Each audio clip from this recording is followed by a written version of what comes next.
ஒரு அடர்ந்த காட்டிலே ராகேஷ் என்ற சிறுவன் வாழ்ந்து வந்தான். அவன் சுறுசுறுப்புடன் புத்திசாலித்தனத்துடனும் இருந்தான். ஆனால் அவனுக்கு மிகப்பெரிய பலவீனம் இருந்தது. அது என்னவென்றால் அவனால் ஒரு வேலையையும் முழுமையாக செய்ய முடியாது.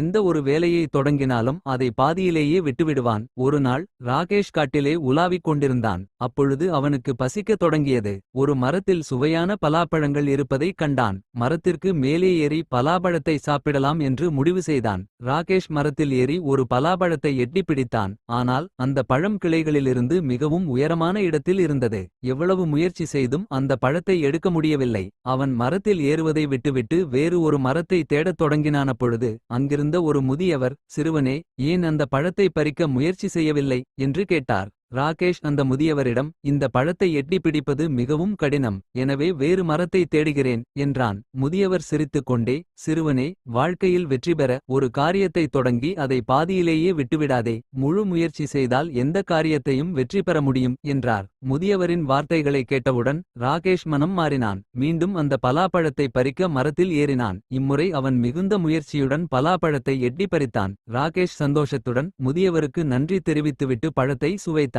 இந்த கதையிலிருந்து நாம் அறிவது என்னவென்றால், ஒரு வேலையை தொடங்கி அதை முழுமையாக முடிக்கும் வரை விடக்கூடாது. முழு முயற்சி செய்தால் எந்த ஒரு கடினமான வேலையையும் வெற்றி பெற முடியும்.